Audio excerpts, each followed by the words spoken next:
Yes, ma'am. Mr. Fabregas is here. He is Okay. our keynote speaker. Yeah, I spoke to him. And yeah, Dr. Asif, hello, how are you? Hi, I'm Uh, fine. How about you? Nice to see Good, you good. Yeah. virtually. And I see Nisha is there, Rishi is there, and I think most of us. Hi, Rishi. Good morning. It must be very early for you. I'm sorry for the time, differences. It's too much. So I think, hello, yes, Dr. Saha, how are you? Good afternoon. Good afternoon. Uh, Good to see all of you. Yeah. Good to see you. Yes, Dikshya. Yeah. So yes, I think we have all our speakers now. So let us, start without any delay so that we can keep time because everyone is busy.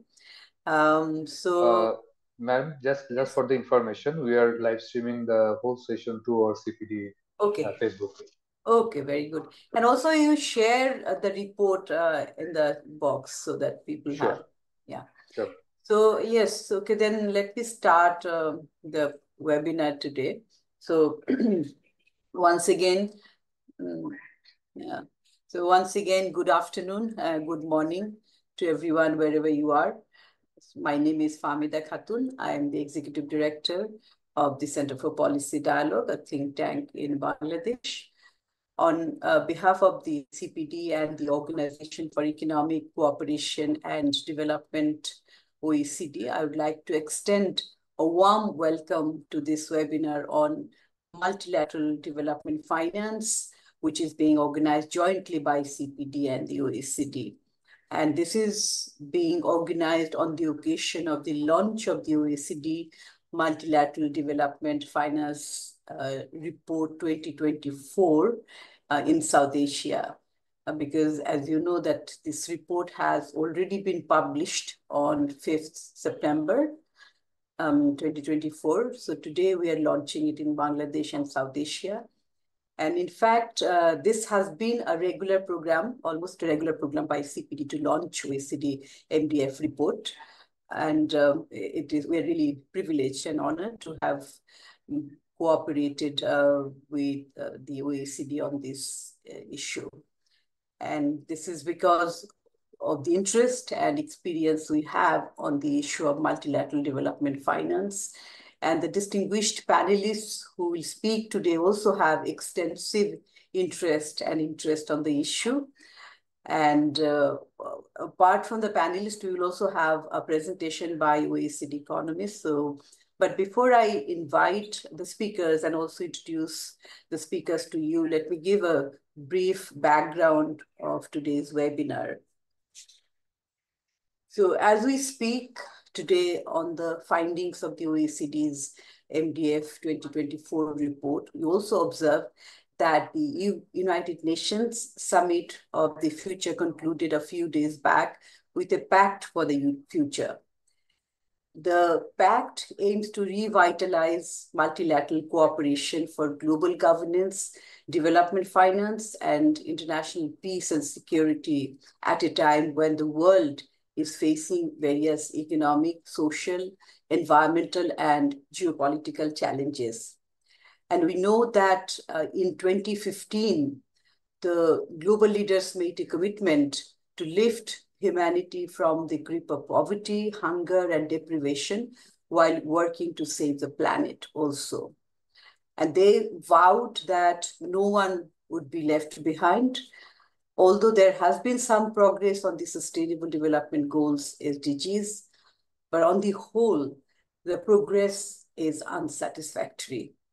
The report mentions about the progress, and the progress on most SDGs has either slowed considerably or even fallen below the level which was established in 2015. So years of advancement in sustainable development are being undone. Poverty, hunger, inequality have worsened, and human rights are increasingly endangered, raising the risk of leaving millions marginalized. Meanwhile, the growing threats of climate change, biodiversity loss, desertification, pollution, and other environmental crises jeopardize both our natural world and the potential for future development. So in view of this, the world leaders have promised to close the SDG financing gap in developing countries. And this is essential to prevent the lasting sustainable development divide and widening inequality within and between countries. The leaders have recognized that efforts to close the financial gap are needed to stop the further erosion of the trust in international relations and multilateral system. So the world leaders, therefore, have decided to undertake several measures. I'll just mention 5 here, which are related to multilateral financing system or financing cooperation in this area. First is provide and mobilize sustainable, affordable, accessible, transparent, and predictable development finance from all sources and required means of implementation to developing countries. Second is to continue to advance the urgency towards an SDG stimulus through the Secretary General's proposal at the United Nations and other relevant forums. And the other important one is to scale up and fulfill respective official development assistance or ODA commitments, including the commitments by most developed countries to reach a goal of 0.7% of their gross national income for ODA, and also 0.15 to 0.2% of gross national income for ODA to least developed countries. And then the other one is continuing discussions on modernization of measurements of ODA while adhering to the existing commitments, and also to ensure that development assistance is focused on and reaching developing countries, focusing in particular on the poorest and most vulnerable, and take further actions to strengthen its effectiveness.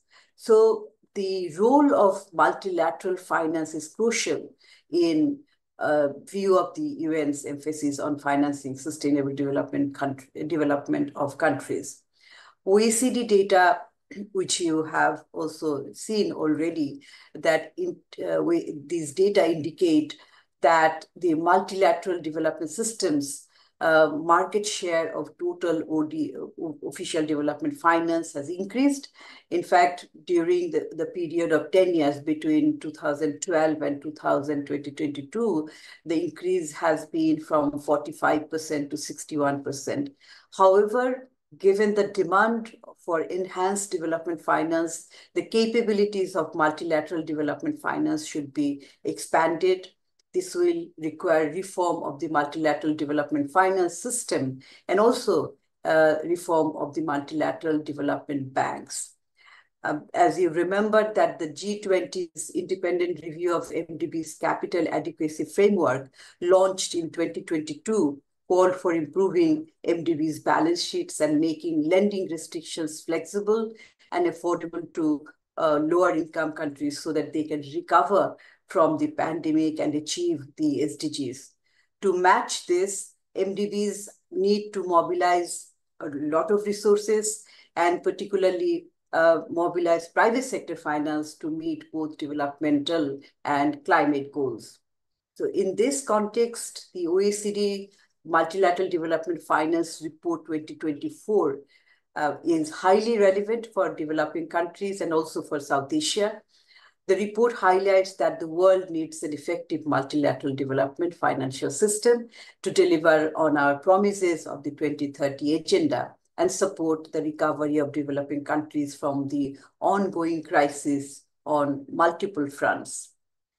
So as I have mentioned that the report has already been published and many of you have already reviewed and read.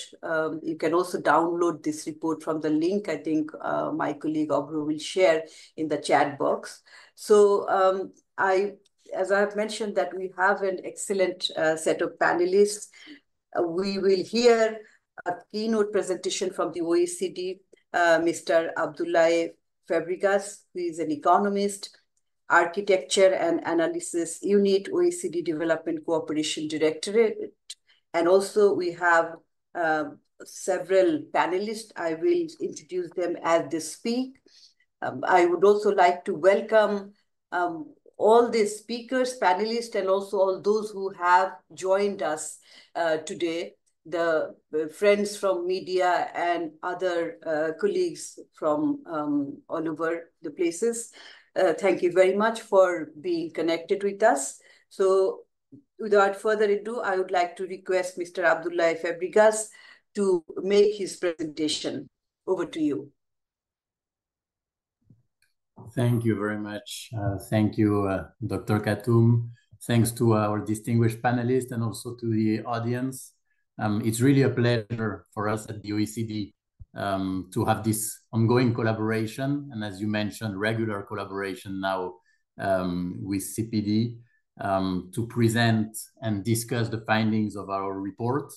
We find it that in the past, these discussions bringing perspectives from different regions on the findings of the report have been extremely valuable and useful for us. So that's also feedback and inputs that we take on for our next analysis. Thanks a lot for that. So I will now share my screen to present a brief overview of some of the findings in our report. So I think you can now see my screen. I will focus on two things. First, as a way of introducing a little bit the topic, I will present what we see as 4 overarching trends, long run, deep run trends that we see in multilateral development finance. And after that, I will zoom in on 3 particular challenges that we also see and that we think require careful attention, both from OECD members, but also from other multilateral stakeholders. So the first such trend we identified is the growth of the multilateral development finance. And Dr. Khathoum, in her opening remarks, mentioned the fact that the multilateral system is increasingly relevant in the development cooperation landscape. That's also what we find in our analysis. On the left-hand side, we can see that 2022 marked the 7th consecutive year where OECD DAC members' funding to the multilateral system registered an increase, hitting another record high. On the right-hand side, what you can see is that over the past decade, a growing share of donors' funding and of donors' ODA, so official development assistance, has also been channeled through the multilateral system. And in fact, our projections, which are shown here through the dotted line, suggest that by the early 2030s, the multilateral system could even become the primary channel for OECD members' official development assistance. The second big trend we notice is that crisis funding has really been a major driver behind recent growth. And our analysis shows that this funding has largely been in response to 3 things: humanitarian aid, which is seen in yellow on this graph, COVID-19, shown in orange, and the war in Ukraine, which is the red. And so the positive takeaway, obviously, of this trend is that we see the multilateral system is indeed responsive to crisis. And so that already means a lot. On the other hand, we can wonder if the increase is only driven by crisis, what happens to all the other development challenges that developing countries continue to face. The third trend is the increasing pressure to reform the multilateral system. And so while we know that the system has been constantly evolving since its creation after the Second World War, we see that recent years have seen a stronger push for change. And so we're witnessing this in 2 ways at least. On the upper side of the visual, we can see the creation of new multilateral entities. And so recently, for example, there's been talk about creating a pandemic fund, a loss and damage fund. On the lower side of the visual, what we can see is also another type of evolution of the system, which consists in multilateral reform processes. So in previous editions of our report, we had focused on the grand bargain, on the reform of the UNDS, the UN Development System. In this year's edition, we have made a zoom on the reform of the MDBs in particular. Fourth and last trend that I want to highlight here is the growing prominence of emerging or non-traditional donors in the funding mix of multilateral organizations. So what we're seeing here is a focus on the UN development system. And what we've noticed in our analysis is that in a decade, China, for example, has moved 8 places in the ranking of government donors contributing to the UNDS, specifically from the 23rd to the 15th place. And China is now among the largest and fastest growing donors to the UN development system. Now, our report, as I mentioned at the beginning, also highlights several challenges that have arisen from the transformation of the multilateral system over time, and I'll focus on 3 of them today. The first challenge concerns the increasing crowding and fragmentation of the system. As I mentioned, we see that new multilateral entities are being created over time, most of them in response to new crises or development challenges. And over time, what we see in this graph is that this results in a proliferation of entities in the multilateral architecture. So between 2000 and 2020, for example, the number of international organizations that are in the list of ODA eligible organizations almost doubled from 121 to 212. This proliferation of new entities also comes with other implications. So, for example, what we're showing here is that it has also increased the complexity of the multilateral architecture and intensified the competition for resources. This is evident when we look at the growing number of replenishments, for example, for MDB concessional windows or for global funds. And so this year's report looks specifically at who are the winners and losers of this growing race for replenishments.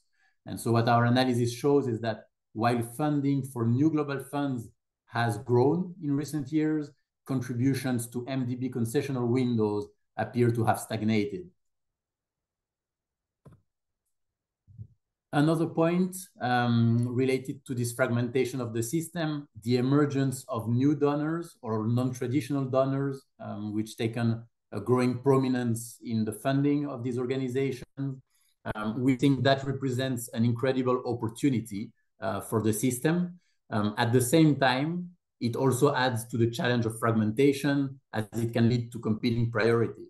And so this is what we can see in the funding patterns to the UN development system when we compare DAC members' funding patterns to emerging donors ones, where we see that the focus of their funding differs a little bit.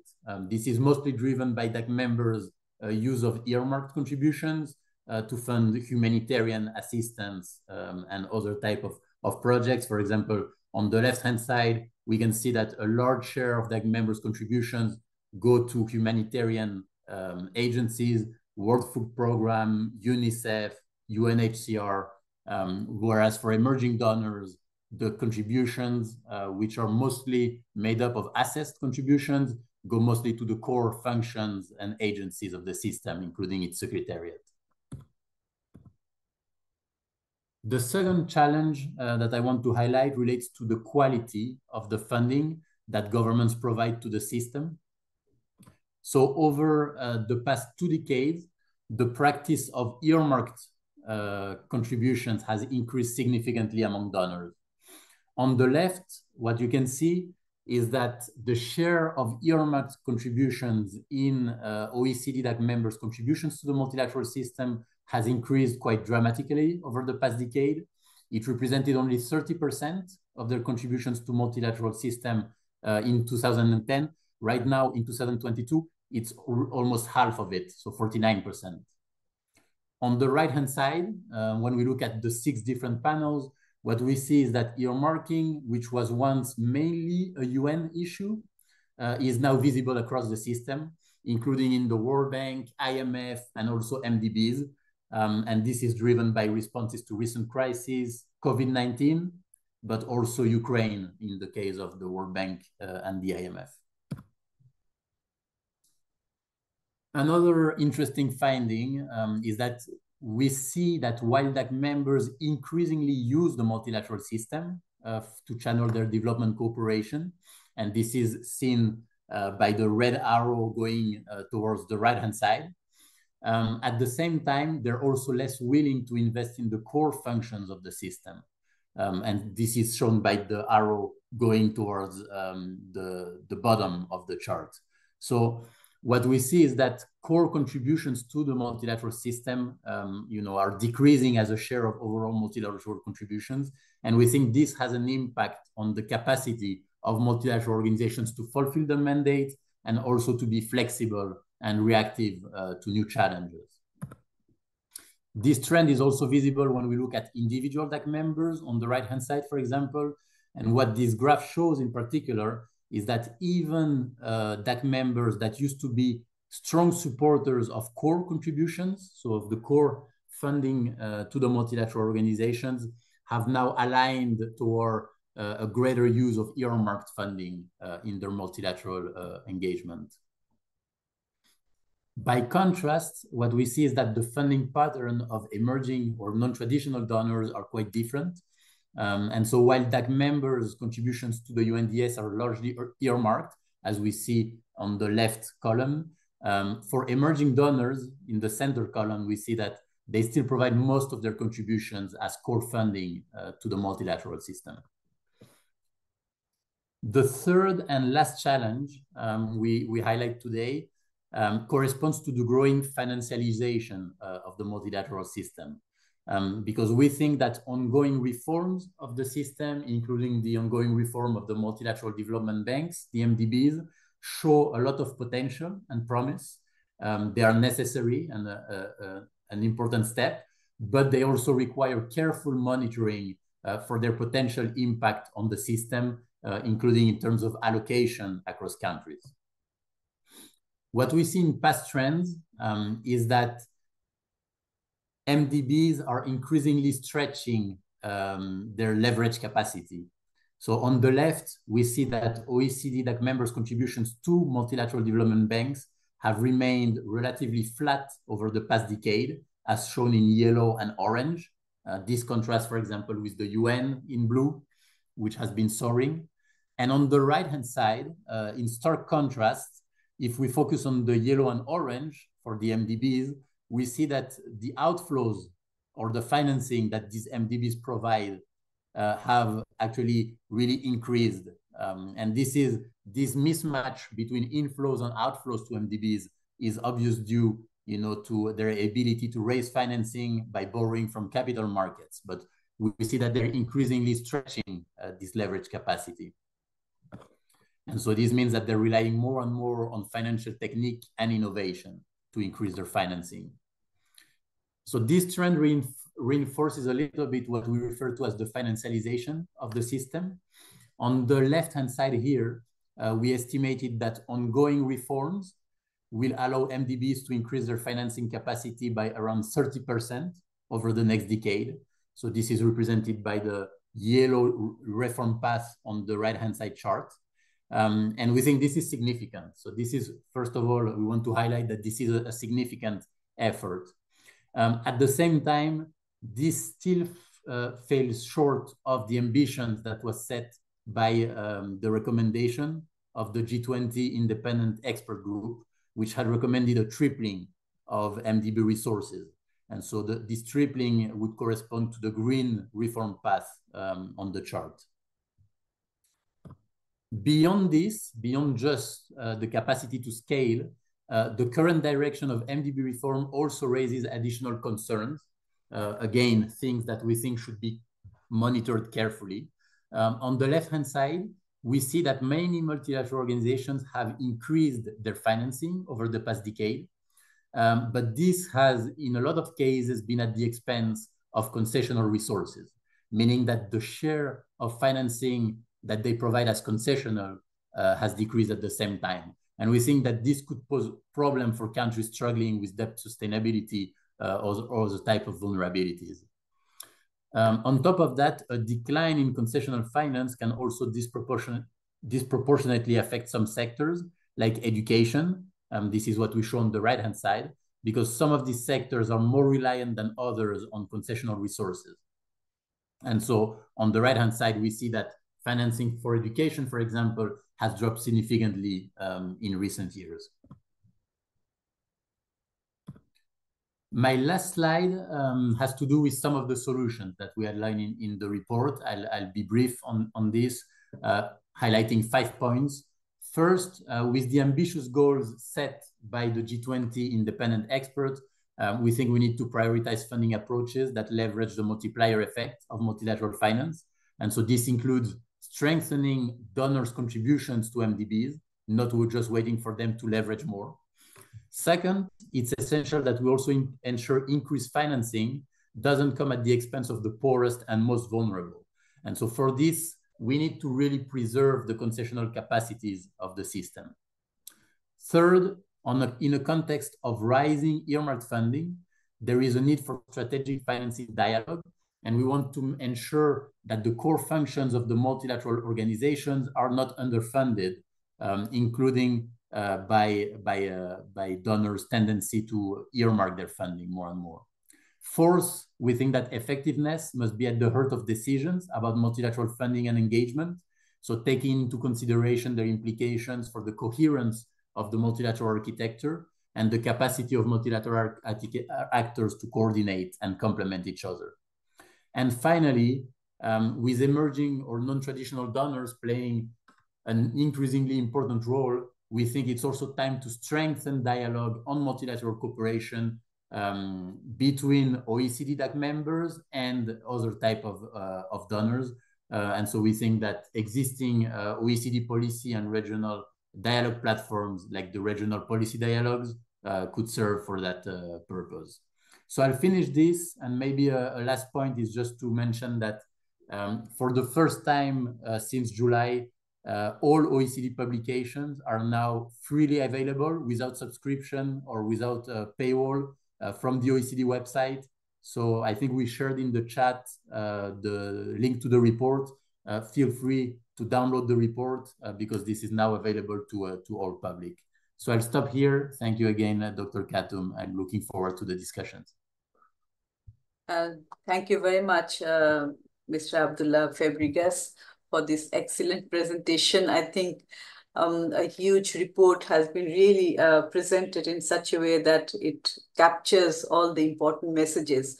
And as you can see that all the messages are so relevant. And this is a trend which I feel that quite worrying also for countries which are developing, and we are also observing in developing countries, low-income countries, resource gap is high, and as a result, allocation for social infrastructure, for example, health and education, is declining, but it should have been the other way around.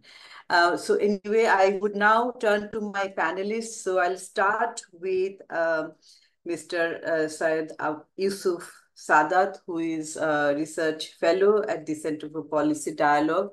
He works on development finance and many other issues also, but he is also involved several works on the macroeconomic issues and climate-related issues as well. So over to you, Yusuf.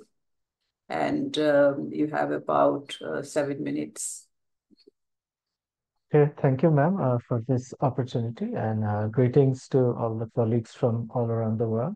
It's great to be presenting here, and I will mainly be talking about the case of Bangladesh and also briefly discussing the launch of the OECD Multilateral Development Finance 2024 report.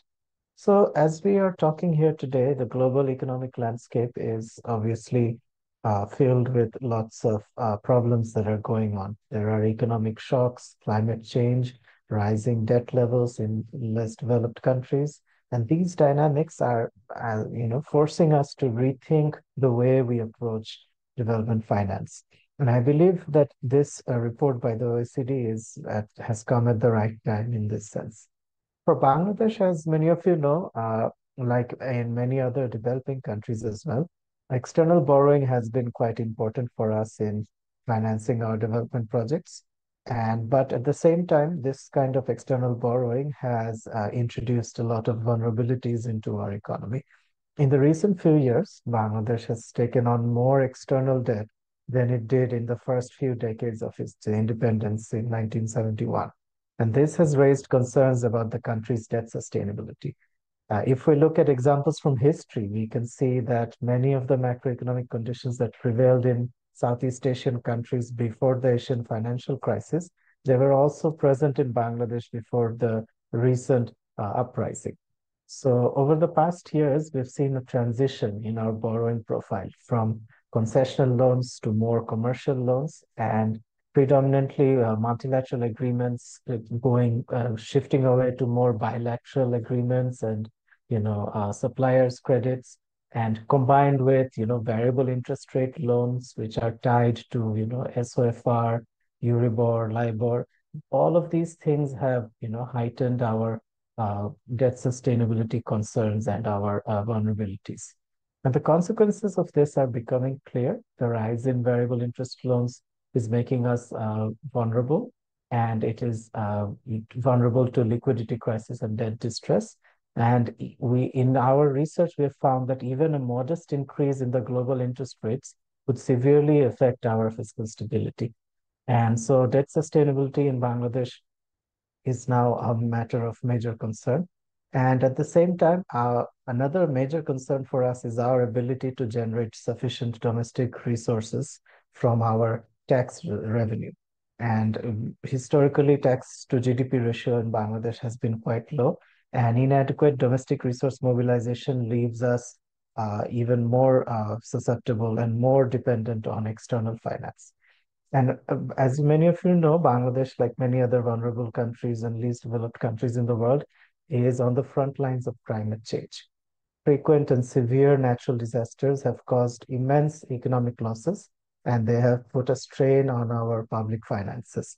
And it has forced our government to divert resources that could otherwise be used to address poverty, health, education, but rather we are using these things for disaster management and other things like that. And this is why the time has come, I think, for the traditional multilateral development partners to think more seriously about climate finance. And initiatives like the Bridgetown Initiative offer ways in which this can be done. And we need to reform the global financial institutions and mechanisms to better support vulnerable countries, especially those who are facing climate change and the impacts of climate change. And one of the things that we can do is restructure debt for climate swaps, restructuring of debt for climate swaps, which would allow countries to use portions of their debt repayments for green investment and resilience building projects. And this is something that will be very useful for Bangladesh. And at the same time, we also need to negotiate with multilateral development partners to provide more loans, more finance in the form of grants rather than loans, because many climate vulnerable countries are also very vulnerable to debt distress. So giving more debt to those countries actually may make things even worse. And the OECD report has clearly highlighted how the expansion and fragmentation of development finance architecture, and it has also mentioned about crises and how complex they are and how they've created competition for resources. And also the issue is that with crisis response, this is something which you also mentioned in your presentation, with crisis response, it really raises the question that whether this new development finance is actually for development, or is it for something else, like funding other crises like wars and things like that. So this cannot be thought of like traditional development finance in the true sense. And so we need a change in this area, I feel. For South Asia, the development needs are huge, and the MDBs need to focus on maximizing concessional financing and to provide more access to high impact funding mechanisms like the Resilience and Sustainability Trust of the IMF, for instance. And we need more innovative financing mechanisms, such as blended finance and public-private partnerships, to fill in the gaps while ensuring that these resources reach the poorest people and the most vulnerable population. And this has to happen in line with the needs and aspirations of the people in these countries. And this is also critical that the multilateral development uh, partners, if they can connect better with the people and create more ownership, because ultimately development is for the people, but often we see that the banks are working with the governments and the governments are working with the banks, but the aspirations of the people remain unrealized. And so for Bangladesh, I feel few things are going to be very critical. We need to increase our domestic resource mobilization to reduce our dependence on external debt.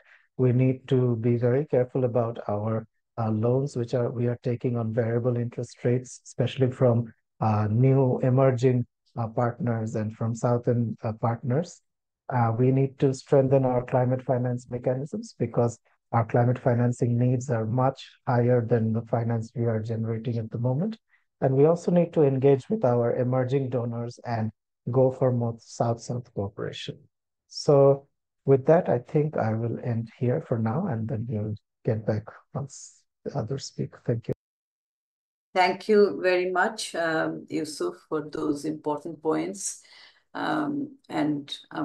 are also relevant for South Asia in general. So I would now turn to Ms. Dikshya Singh. She is a program coordinator of South Asia Watch on Trade, Economics and Environment, Southie, Nepal.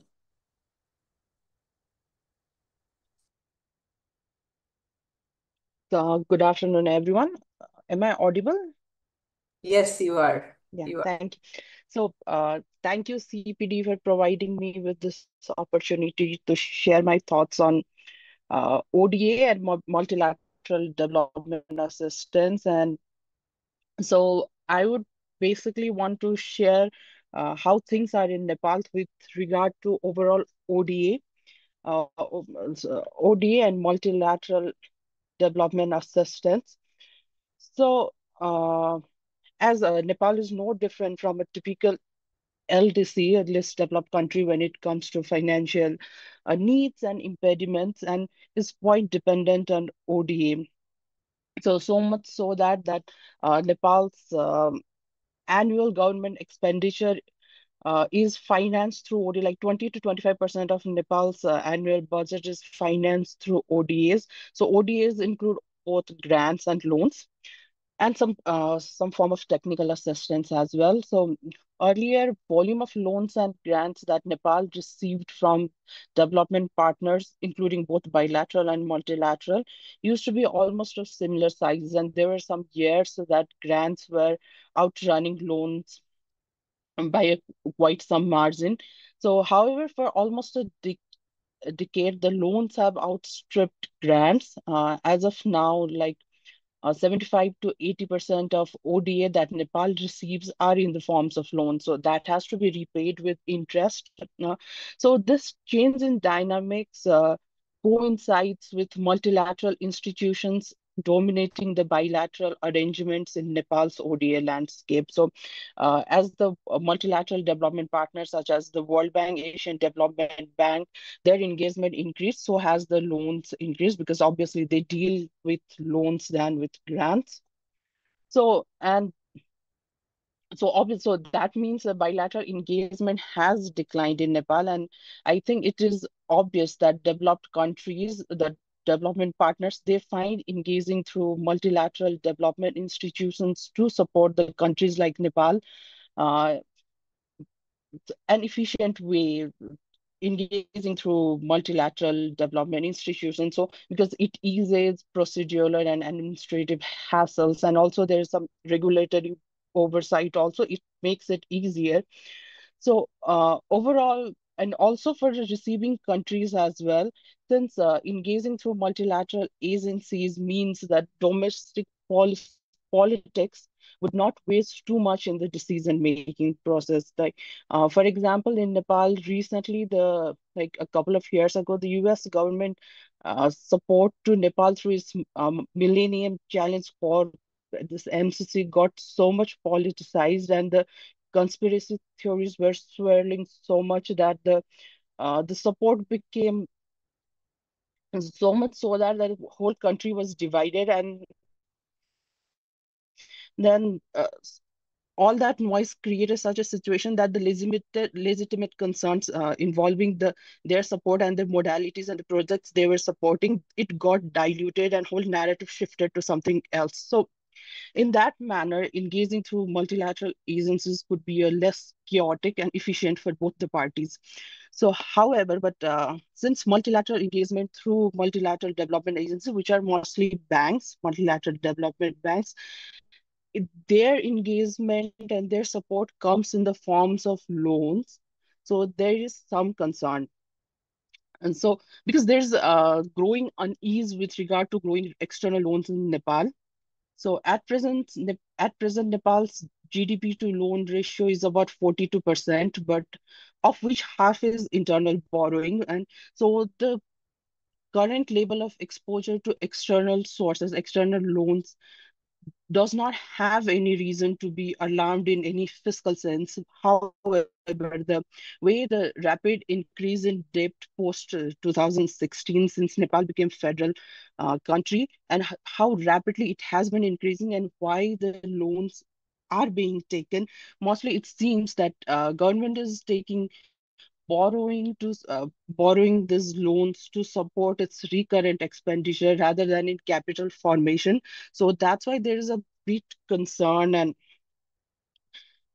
concern with regard to this. Also, with regard to multilateral institution borrowing for multilateral institutions, so obviously there's a demand side concerns like why we are borrowing at what rate and all that. Besides that, also there in case of Nepal, there's supply side concerns as well. So one of the success metrics of these multilateral development finance agencies is the volume of loans that they sanction. After all, they are banks, so number of loans they sanction, higher the number of loans they sanction, so successful they are in a way. So with this regard also, there has been growing criticism of these banks in Nepal for focusing on sanctioning loans, even for unnecessary projects. So recently, like 2 days ago, there was this news report with regard to Nepal Civil Aviation Authority of Nepal had publicly appealed to the Ministry of Finance to allow them to reject the loan from one of the multilateral development banks that has already been sanctioned.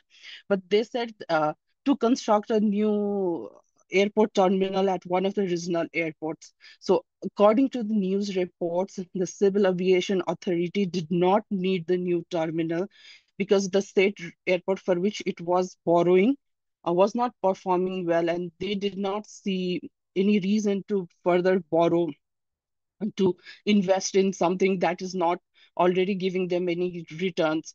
But the lending agency, according to news report, that was pushing for the loan because according to them, it was already been agreed. So the Civil Aviation Authority of Nepal, which is heavily indebted, should anyway receive the loan. So there's when this kind of incidents happen, there's criticism and people start to question whether this is the efficient way.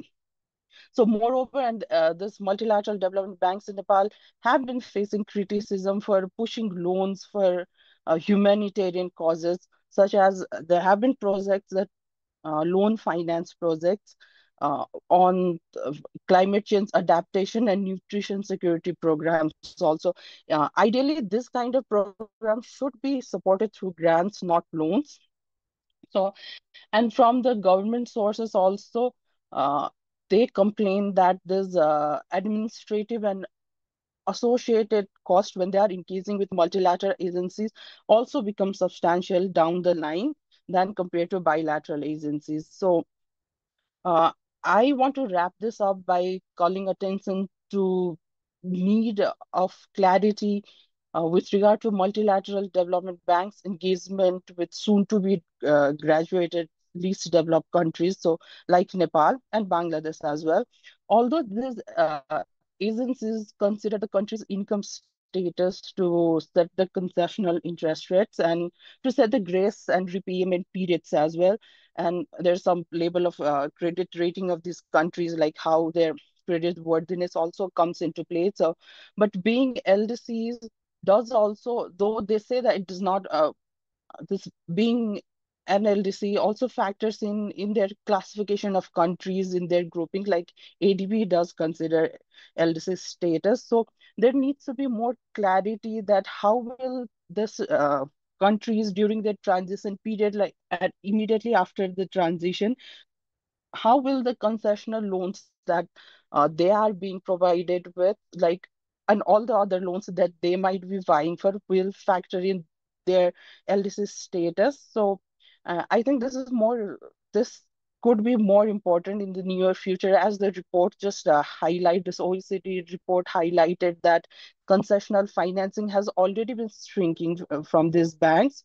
So I think there's more clarity and communication is required to with this regard. And this is it. Thank you. Thank you, Dikshya, for those words.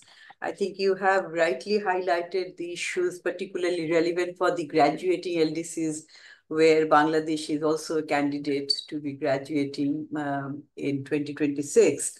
And your deliberation also puts forward the importance of concessional loans, because the debt GDP ratio is quite high.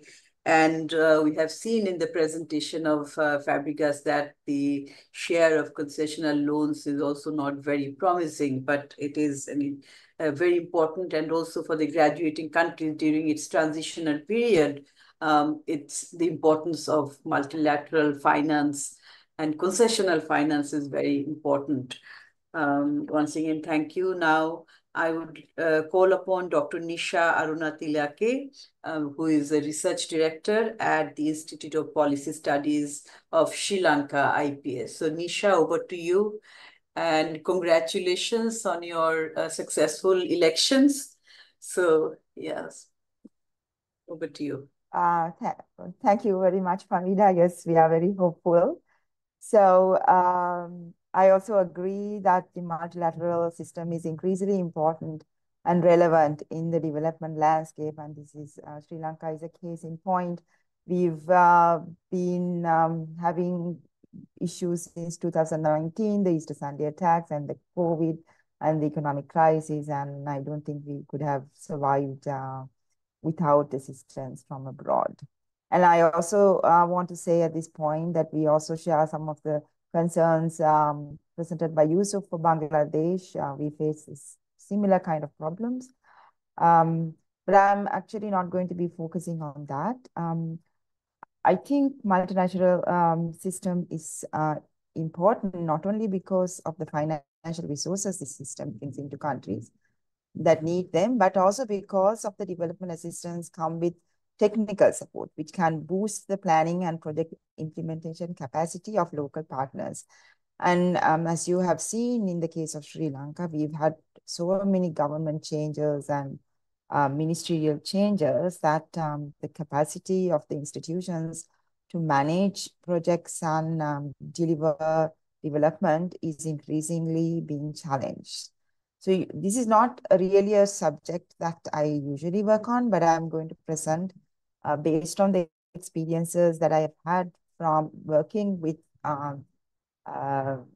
projects that have been donor funded. So one thing that concerned me regarding the solutions that were presented was on the maximizing contributions to high impact funding mechanisms. This kind of implies that high impact funding mechanisms are the ones that are addressing the most critical development needs. But I want to caution on this a little bit, because it can be difficult to accurately measure the impact of MDF projects, making it challenging to assess their impacts. So many of the MDF projects have long-term impact, especially in the social sector, that may not be immediately apparent. This makes it difficult to attribute specific outcomes to the project's interventions. Especially, for example, changing unhealthy food habits or changing the social norms that limit opportunities for women. These kind of interventions, you need to work on multiple fronts over a very long period of time. So it is not always easy to see the impacts. But this does not mean that these development needs are less important. Development outcomes are influenced by a complex interplay of factors, including economic policies, social conditions, political stability, and natural disasters. I mean, in the case of Sri Lanka, we saw this in the last few years. And isolating the impact of MDF projects can be very difficult in these kind of very challenging environments. Some very important development interventions may not show results if they were introduced at times, these kind of crisis times. And also the problem is the data limitations, other kind of problems that a lot of these low middle income countries face, like data limitations, difficulties in comparing projects, finding counterfactual analysis, and subjectivity can also make it very difficult to assess impacts. So it is important to put in place measures for proper data collection and analysis and accurately measure the impacts of development interventions, to establish causality, and to compare outcomes of MDF projects, so that that we can assess the value of the projects that are being brought in. And also, as mentioned by Dakshia in Swati, MDF projects can have unintended consequences, both positive and negative. So measuring these can be also compared. So despite all of these, I think it is very important to try to assess the impact of development interventions. So I would argue that the need is not really to maximize contributions to high impact funding mechanisms, but to maximize funding for filling critical development needs. I think these needs can be assessed through looking at the progress in the SDGs and so on, that kind of global initiatives for development.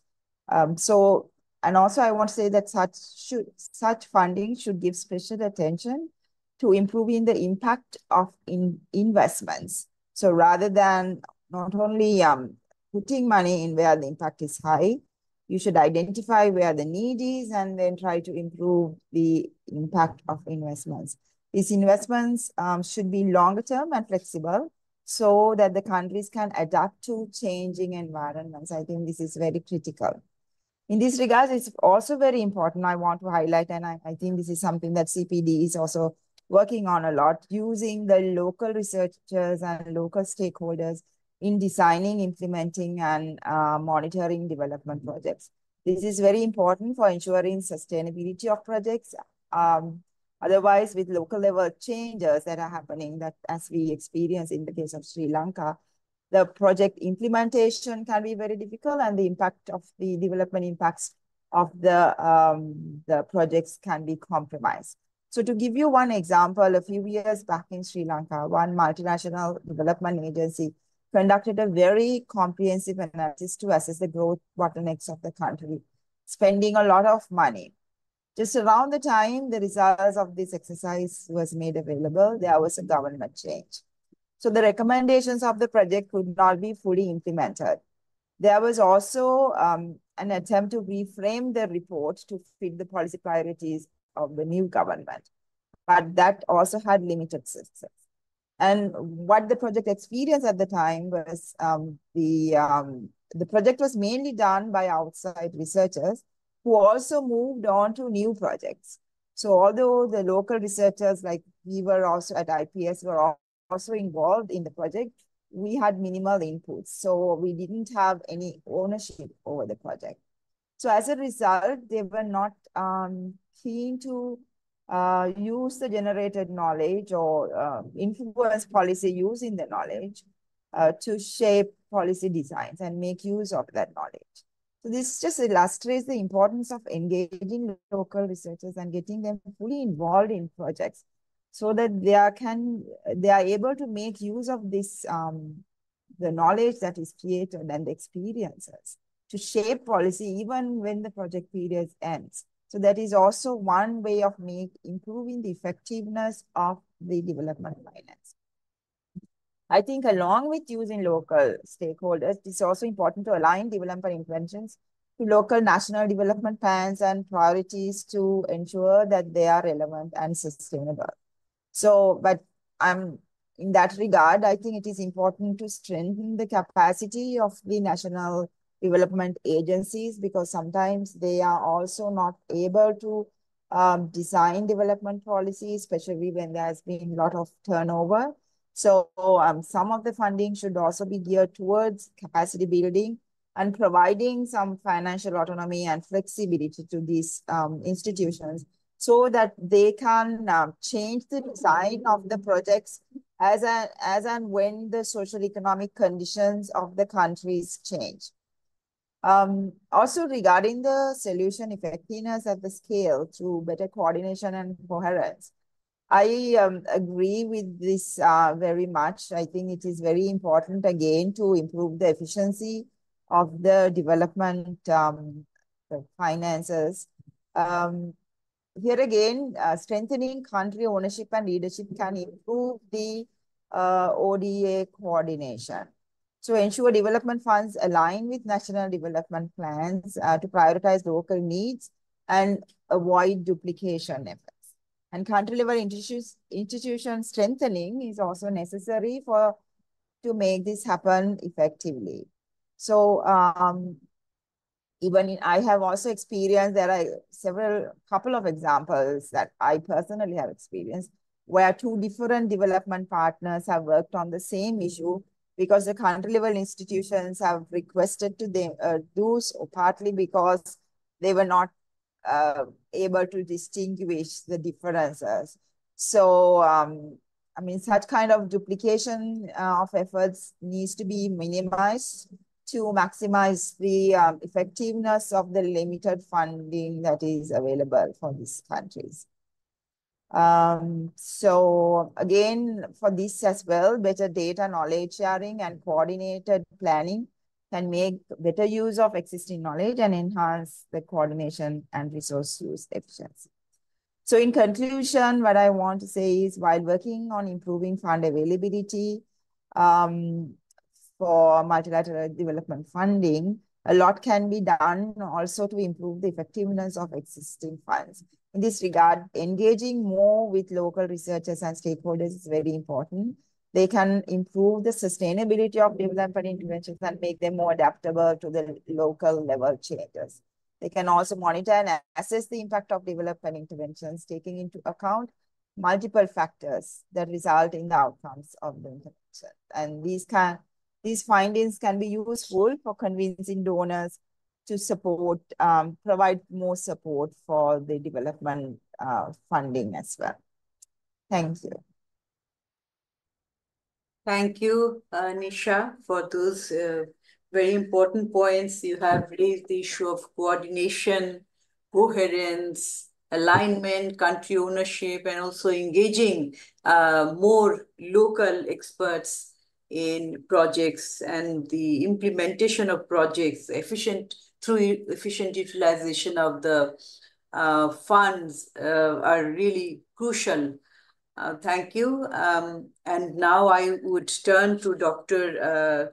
Sobhusachi Saha, who is an associate professor at Research and Information System for Developing Countries, RIS, New Delhi, India. Over to you, Dr. Saha. Yeah, thank you. Hope I'm audible. Yes. So thank you for the opportunity. This was very interesting report, and I must congratulate the authors because, it kind of confirms some of the concerns and the apprehensions that we have been carrying for long, and the numbers are quite telling in terms of how the diversion of the development finance is happening at the point and where the bottlenecks to scaling up lies. So I must congratulate. This is a very important report, very timely report, and carries very important numbers that would be very helpful. It's all about perception. And at this point, the development community itself is going through a lot of challenges as to the priorities are shifting, and development per se is taking a backseat in many occasions. And even within the economist community, there is a lot of perception gaps, and this kind of north-south divide is also quite prominent when it comes to the development debates that we see. Very important points have been made by Dr. Khatun right in the beginning in terms of laying the context of today's seminar. I would like to, make 8 points, quite interrelated, but trying to structure what I'm would like to say in terms of where we see development finance and preparedness going forward. So, from a long-term perspective. Now, the narrative on moving from billions to trillions, we have seen how difficult it has been, where we are stuck, and how we need to, rework the template perhaps on which we started to begin with. And this is a total disappointment as to how we start on a very high note, and then we are kind of struggling how to move financing where it's needed. Last year, OECD brought out another very important report where RIS was part of it, the Bottlenecks to SDG Financing report, which fed into the G20 process. And it highlighted some of the critical bottlenecks in terms of capacities, in terms of reporting mechanisms, the credit rating criteria, the disclosures, and all of that. So there are a lot of systemic challenges where we see systems not moving perhaps, and we need a lot of focus on that. My second point is about the unfinished agenda of the third Financing for Development conference, the Addis Ababa Action Agenda, and what all we should have done by now and what we couldn't. My friend Yusuf mentioned about the domestic resource mobilization part, and it has been proven over and over again for LDC countries and others how leakages are so concerning. So you almost end up losing more resources than you receive.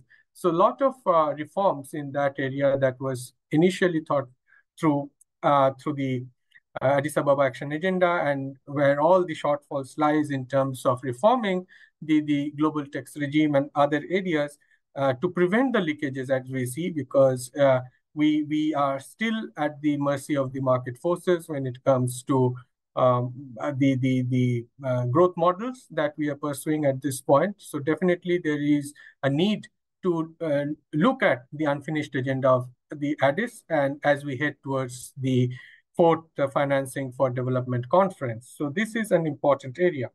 The third point is about something that came through the presentation as well, and others have already mentioned, that how development finance is losing its way due to geopolitical conflicts and wars and the rising cost of humanitarian crisis. So how do we kind of balance these priorities at this point? These are near-term, short-term priorities, but are also longer-term concerns. At the same time, as I was mentioning about the Addis agenda, the FFD3 agenda, and others, important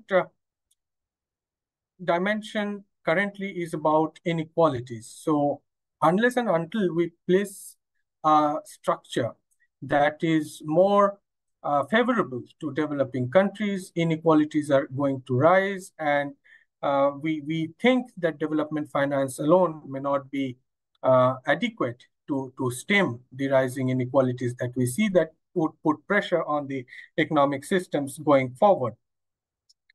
The fourth point is about how MDBs and MDBs perhaps remains the best bet as of now, as was pointed out also, that to crowd in private sector capital, but that has been challenging. So you need the MDBs to crowd in private sector capital, particularly in resource poor regions, but at the same time, the financialization part that the report also brings out, we need a lot of hard work in that, because private capital is simply not flowing, and that's a real concern. So we can have proposals for scaling up development finance, but how to tap in private capital is going to be a challenging area. MDBs themselves are not equipped to perhaps work on the credit ratings of these countries, but there has to be definite dialogue on how we improve the credit ratings and the credit framework, rating framework to help developing countries raise private capital and at the concessional rates that are required. So the cost of capital is going to remain a very big problem, and MDBs are important. Their role would be important, but we need others to also act on this. Last year, during India's G20 presidency, MDB reform was definitely a very prominent agenda.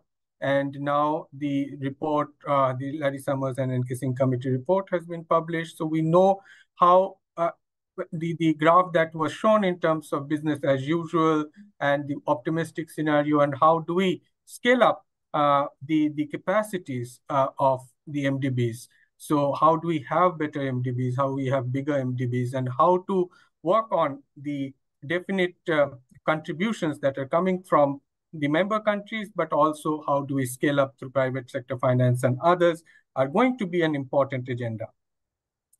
Now, it also came through in the presentation made by Dr. Khatun in the beginning, how G20 principles and G20 initiatives in the past have been guiding the efforts that are being made by MDBs. We know of the blended finance principles, the quality infrastructure principles, and others, but there is also a need to see how these principles are being integrated in the financing frameworks that are coming up, because there are a lot of structural issues that have been pointed out time and again. So on one hand, you have a lot of reform agenda going on, you have a lot of recommendations coming in, but again, there are structural issues that are persistent, that are stubborn, and the integration with the reform agenda is happening at a very slow rate.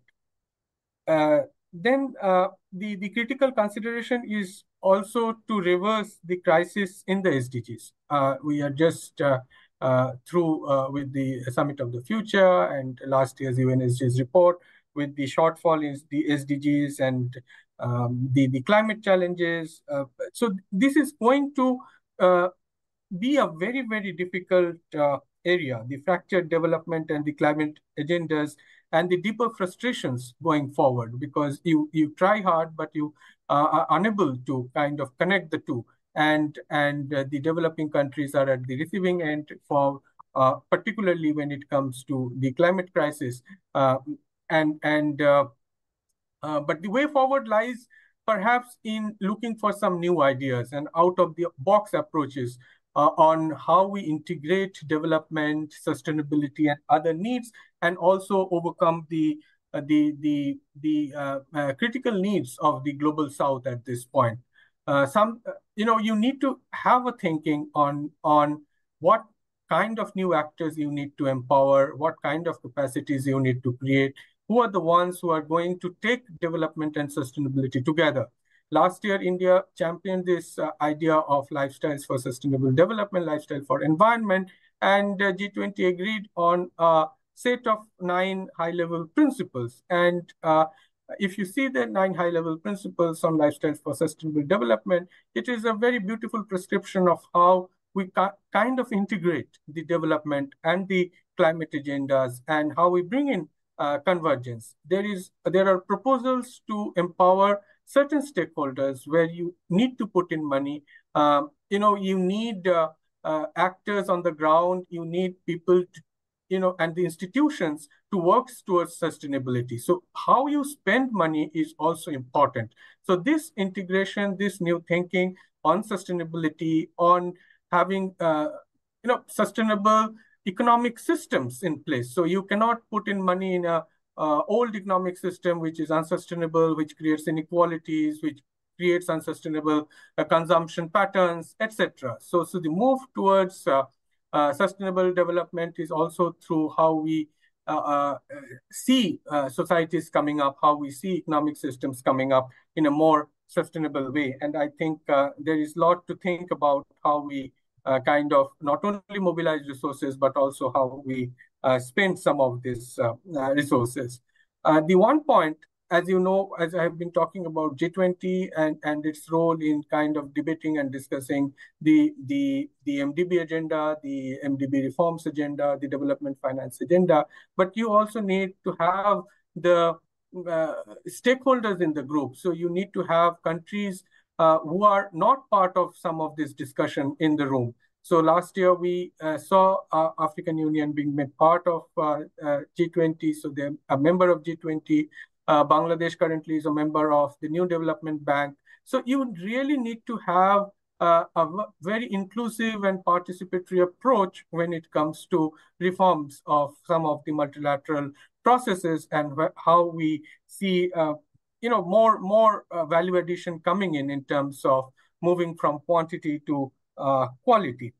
And finally, as my previous speakers have highlighted, that when we are talking about South Asia, the climate vulnerabilities are very high, and you see other development challenges continuing. And I really wish that the MDBs and other MDBs, particularly because of their strong presence and their role, gets into more of a regional cooperation in terms of supporting regional cooperation in the region when it comes to more of a sustainable development parameters. So with this, I conclude, and thank you. Thank you, Dr. Saha. Very important points. You have mentioned 8 important points, so needless to say that all are relevant, and particularly the importance of participatory and inclusive reform agenda, because this reform has been highlighted and emphasized at various levels, but we haven't seen any effective reform. So one of the bottlenecks in this whole process is that it is done in a silo approach without the participation of the people, and also the effectiveness is not estimated or assessed. What Dr. Nisha also mentioned, that the project impacts are often not assessed and the data are not available. So I think all our panelists have been raising very important points, which are very crucial for the development financial system as well as the multilateral development banks. So now I would request Dr. Rishikesh Ram Bhandari. He is Assistant Director of the Global Economic Governance Initiative at Boston University Global Development Policy Center. Rishi, once again, thank you very much for joining early in the morning. So over to you. Great. Thank you so much, Dr. Khatun, for the invitation to join, and thank you to our colleague from the OECD for making a great presentation on the report's key findings.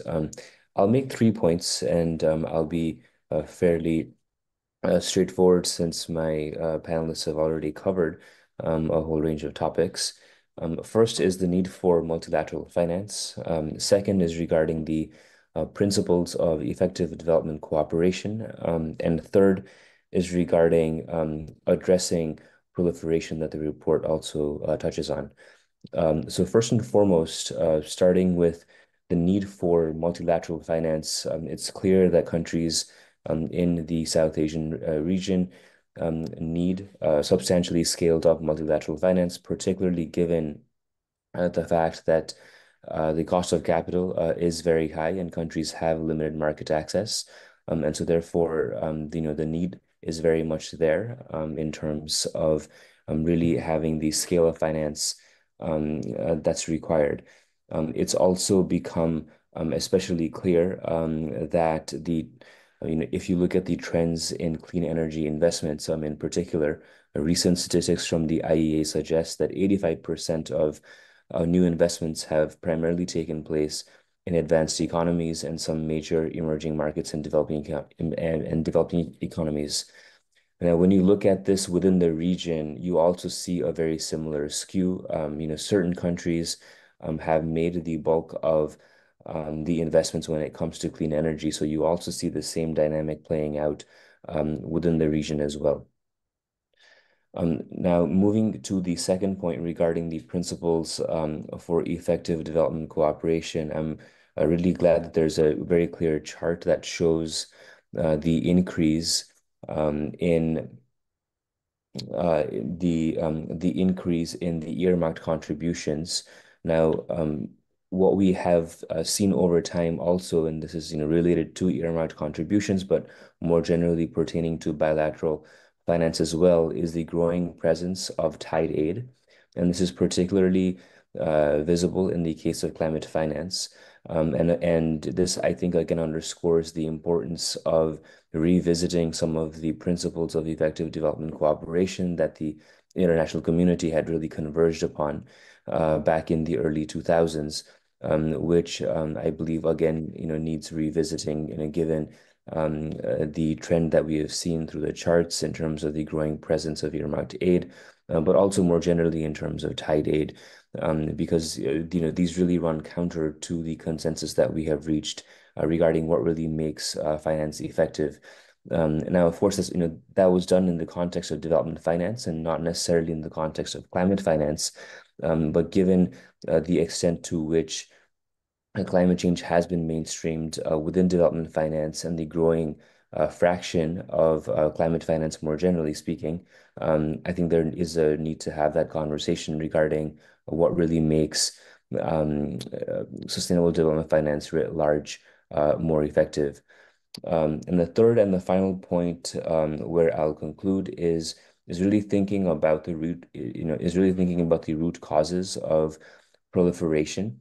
And of course, through the World Bank evolution process, we have seen an attempt to enhance the mandates of the Multilateral Development Bank. It's clear that a similar exercise perhaps might be required in other institutions as well to really make sure that these various multilateral bodies are also able to really take on global policy challenges in a way that really is operational for borrowing countries. But second, what is also clear is the need, or is the very important and continued need for concessional finance, and this is especially for middle income countries that are taking on a large share of the very tough act of actually supplying global public goods. Now, we've heard about the challenges of graduation earlier on, but one of the reasons why there has been this fragmented nature is the need to think about how do you supply concessional finance to ones that would not necessarily fit into the income classification structure of many of these MDBs. Third, and most crucially, is that one of the reasons why proliferating has become so attractive is the limited voice and participation of developing countries in the governance structure of the multilateral development banks. And therefore, reforming the actual governance arrangements of these institutions would give more ownership and therefore legitimacy of these institutions, and therefore reduce the pressure that is often built in terms of creating brand new institutions where developing countries have more voice. So therefore, until and unless we really tackle the governance challenges of the institutions that are at the core of the multilateral development finance architecture, there will be a continued desire to create new institutions that have alternative governance arrangements. And of course, in terms of the costs of this proliferation, it's rather clear in terms of the significant coordination costs, but also really the dispersal, right? That is the small envelope sizes that you really see that happen when aid is really fragmented across a large number of institutions. Yeah, so let me just yes, pause there and pass it back to you. But I'm really underscoring two particular points. One is regarding the need for effective principles that really bring together development and climate finance. And second, the continued importance of really reforming the multilateral development banks in particular, especially around the voice and participation of developing countries, so that we have at least some hope of addressing the proliferation challenges. Thank you. Thank you very much, Dr. Rishi. Really important points, particularly the last 2 points, and with regard to the ownership of the developing countries through the participation of the reform of these multilateral finance architecture. So, and in the whole process of governance, their participation is crucial. Otherwise, it doesn't have much meaning for them, particularly those who have the requirement of a large number of funds. Now, I would request Dr. Muhammad Asif Iqbal, who is the Managing Director of Social Policy and Development Center in Pakistan. Our last panelist, but not the least, we also have, after this, we have a open floor discussion. So I expect that there will be some comments and questions. So over to you, Mr. Asif Iqbal. Well, thank you, Dr. Fahmida, and thank you, Mr. Abdullah, for very effectively summarizing the key trends and challenges discussed in the OECD's Multilateral Development Finance Report. So since much have been said already by my distinguished colleagues and panelists, so I would briefly like to touch upon some implications of emerging trends for the South Asian countries.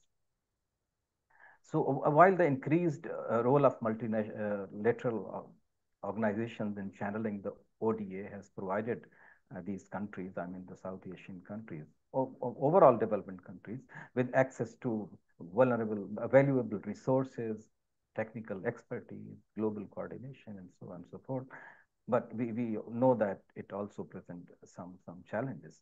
So I'll touch upon briefly few challenges that already has been identified in the report as well. So first, I think the challenge is the increased fragmentation and complexity. I mean, when we see the role of multilateral organization, it's making more difficult for these countries to navigate as they may need to engage with multiple institutions, each with its own priorities, processes, and conditions. And in South Asian countries, particularly the least developed, are conflict-affected states like Afghanistan and Nepal. And I'm not saying that the other countries don't have these problems. We all South Asian countries, we share the same issues and problems. So, including Pakistan, we struggle with the limited administrative and institutional capacity to meet the complex reporting, monitoring, evaluation requirements, and all stuff. So this is a complex scenario which can lead to delay. Usually, it leads to delay in project implementations. The next issue is, of course, resource competition. I mean, if we see in the net ODA in 2022 to the South Asian countries was $15 billion, which is, of course, less than 10% of the total ODA in that year. So on the other hand, we see that the population of South Asian countries is more than 25% of the world population. So this resource competition, of course, is the problem. And third thing, as we all know that the whole thing, assistance, it comes with the conditionalities and reduced autonomy. And of course, it is more aligned, the assistance is more aligned with the global agendas. So it of course, leads to reducing, sectoral, it increases sectoral balances. It impacts on institutional strengthening. And when we see what we see that increased focus on global agenda is usually at the expense of local needs.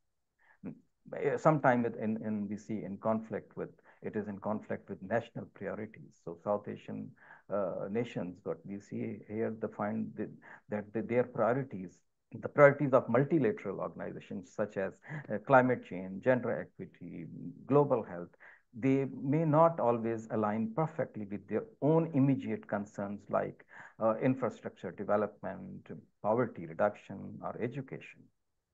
I mean, the issue of education has already been highlighted by Mr. Abdullah, I guess.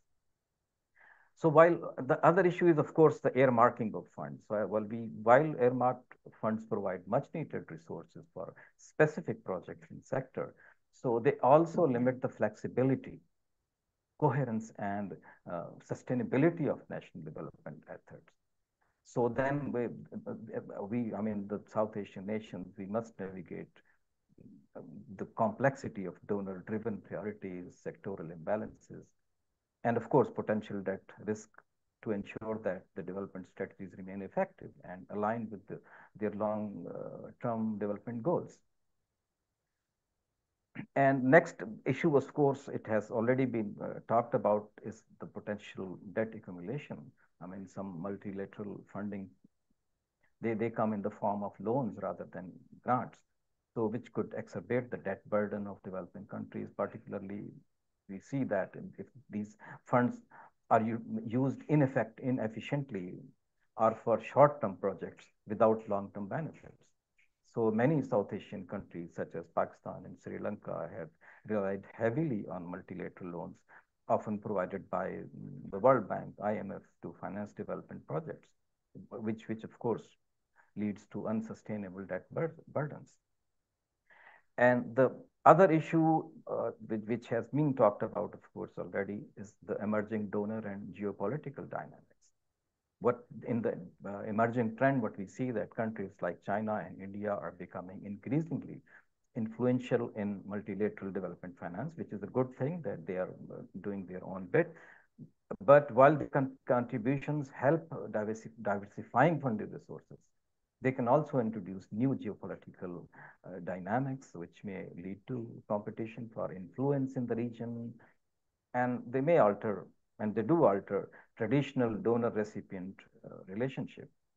And the next point is about opportunities for regional collaboration. Usually, development, this is an opportunity, but what we see, the effects on ground. So at least I don't see much scope of increasing regional collaboration in these things, that the ODA, we can use the official development assistance for collaborated effort within this region. I mean, it's unfortunate, but we don't see much happening on this point. So lastly, I think there is a need to come out of more like a market-driven approach in development finance. I mean, it should be about partnerships, not a donor-recipient approach. I mean, when we talk about opportunities, it feels like there is some money out there, and the poor countries have to avail this opportunity to grab it somehow. So, and also there appears to be a paradox in this approach. When we see money is going towards conflict or disaster response, so what someone should do, I mean, to create a conflict, I'm on a lighter note, to create a conflict, to grab this money and to avail this opportunity. So I think this approach of that opportunity is there and you have to capital on that. I mean, we have to think seriously about that. In short, I think South Asian nations will need to carefully balance their reliance on multilateral aid, which with efforts to maintain sovereignty over the development agendas and ensure that funding is directed towards their most critical needs. Thank you very much. Thank you, Mr. Asif Iqbal. You kind of concluded quite aptly that you highlighted the importance of partnership approach rather than donor-recipient relationship for an effective effective financial system and also to benefit from the financial system. So you also highlighted some of the issues which are all relevant for the South Asia as a whole. We are actually, our program was supposed to be closing at 5 o'clock, which is right now. But I see a number of, audience there, including friends from the media. So I would just, spare probably 5 minutes. I would request some of my, panelists if they can stay for another 5 minutes or so, if there is any questions, so that they can address to that. So is anyone interested to make a short comment, or do you have any questions? Please raise your hand. If not, I would also request the panelists, if you want to come back for your last and final short comments, which you could not mention during your deliberations, so you can do so. And then last, I would come to Fabregas also, if he has something to say.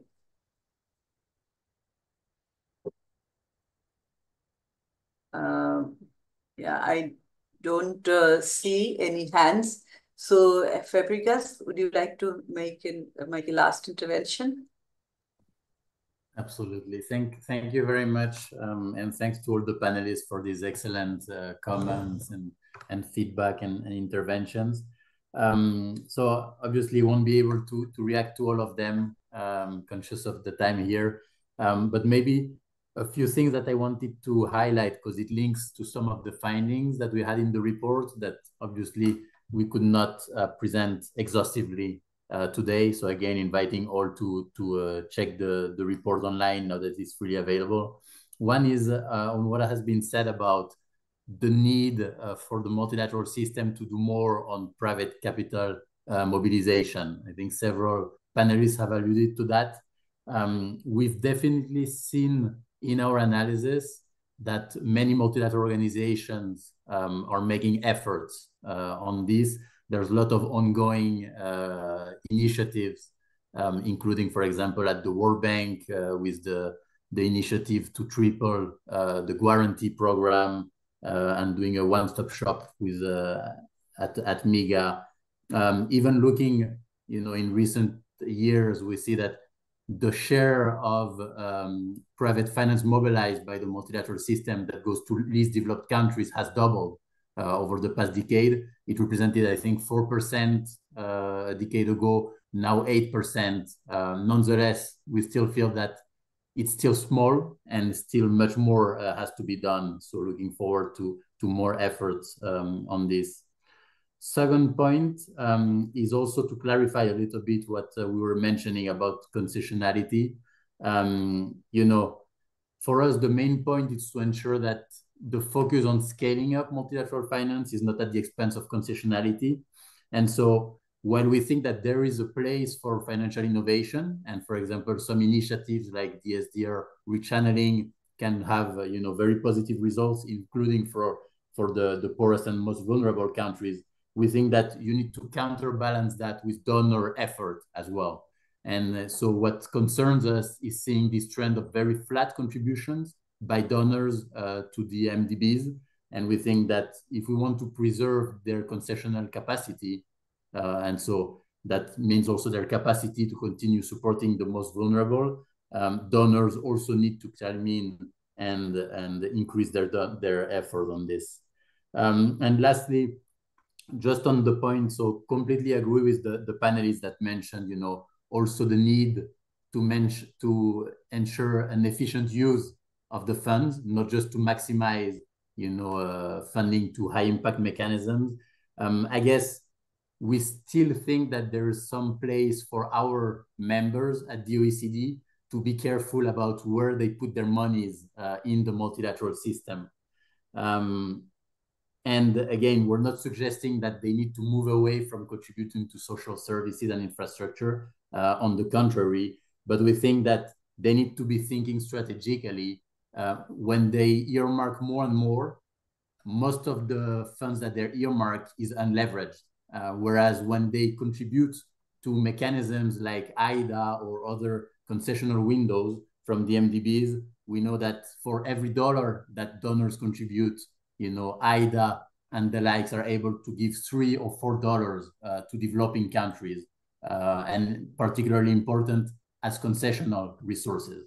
So that I think is my last point. But otherwise, I really found all the interventions very, very interesting and always refreshing for us to get this perspective from South Asian countries. So thanks again, all. Thank you very much once again, Fabregas. I think with this, I would like to end this webinar. Thank you, everyone, my panelists, and also the audience and those who have joined online. Thank you very much for your time and also the contributions to this discussion. We hope to see you again. Stay well. Thank you.